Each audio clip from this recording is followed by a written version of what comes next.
हमने जब लोकसभा चुनाव हो रहे थे तो खूब देखा, खासतौर पर उत्तर प्रदेश में देखा, राजपूतों की नाराज़गी का विषय। और जब चुनाव हो गए उसके बाद कहा गया देखिए कई कई जगह नुकसान राजपूतों ने कर भी दिया यूपी में। यही बात बिहार में भी लागू होती है। और जब मंत्रिमंडल में 6 लोग चुने गए और उसमें एक भी राजपूत समाज से नहीं था, तो फिर से एक बार सवाल खड़े होने लगे कि क्या राजपूत इस बात से बिहार में नाराज़ हो जाएंगे। और अब राज्यसभा की जब 2 सीटें हैं, खाली हुई हैं, तो अब ये भी सवाल उठ रहे हैं कि क्या किसी राजपूत समाज के नेता को, आर.के. सिंह हो गए, सुशील सिंह हो गए, औरंगाबाद से चुनाव हारे हैं, पूर्व सांसद हैं, और आर.के. सिंह तो केंद्र में मंत्री रहे हैं, बड़े भरोसेमंद माने जाते हैं, दिल्ली के करीबी माने जाते हैं, तो क्या इन लोगों का नंबर भी लग सकता है? इस बारे में मैं आप लोगों से बात करना चाहता हूं।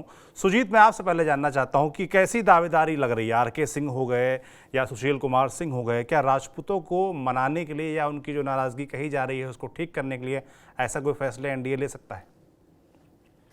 ये देखिए सौरभ जी, बिल्कुल एनडीए लेगा और एनडीए को ऐसा फैसला लेना उसकी राजनीतिक महत्वाकांक्षा नहीं है, राजनीतिक मजबूरी है।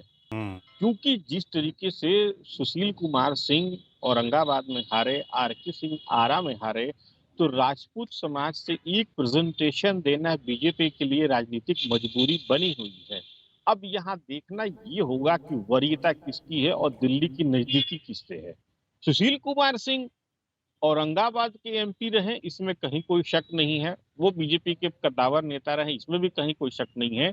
लेकिन अगर नजदीकी के रूप में देखा जाए, एक पोस्टर बॉय के रूप में देखा जाए, एक डिसीजन टेकर के रूप में देखा जाए, तो आर.के. सिंह ने अपनी पहचान बनाई थी। खुद आर.के. सिंह के समर्थक भी आरा से उनके हारने पर बहुत हतप्रभ हैं कि वो कैसे हार गए, क्योंकि ऐसे सिचुएशन नहीं दिख रहा था। अब जहां तक बात है राजपूत समाज की, बिल्कुल सौरभ जी, शाहाबाद में एनडीए को एक मैसेज देना ही देना है कि राजपूत समाज के लिए हम लोग साथ में खड़े हैं। अगर एनडीए इस तरीके से, या स्पष्ट रूप से मैं कहूं कि बीजेपी अगर शाहाबाद प्रमंडल में राजपूत समाज से किसी को अगर नहीं देगी, हालांकि ये बीजेपी को तय करना है दावेदारी कौन होगा, तो ये बहुत मुश्किल हो जाएगा। क्योंकि देखिए शाहनवाज हुसैन का भी नाम चल रहा था।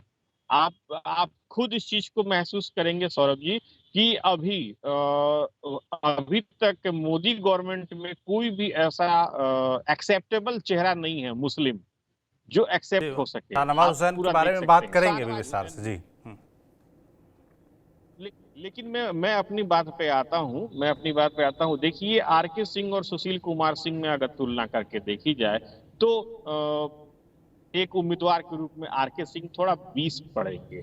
वो इसलिए 20 पड़ेंगे क्योंकि उनका कार्यकाल जो रहा वो बहुत ही एक तरह से कहेंगे तो पीएम मोदी के लिए फिट रहा। पीएम मोदी ने बिल्कुल, उनके चर्चित कार्यकाल मंत्री की रहे, काफी सराहना भी परफॉर्मिंग की मिनिस्टर थी। रहे। जब उनकी गिनती जो चुनिंदा बिल्कुल मंत्री हैं, जो टॉप, अगर आप टॉप 5-10 की लिस्ट बनाएंगे जिन्होंने अच्छा परफॉर्म किया अकॉर्डिंग टू सरकार, गवर्नमेंट की बात मैं कर रहा हूं, तो उसमें उनकी उस लिस्ट में उनका नाम आता था। और ऐसा माना भी जाता था कि अगर वो चुनाव जीतते तो मंत्री उनका फिर से बनना तय था। मगर बिल्कुल बिल्कुल उनका बिल्कुल हारना हुआ और उनका फिर विदाई भी लाजमी थी। मगर अब राज्यसभा में उनकी दावेदारी फिर से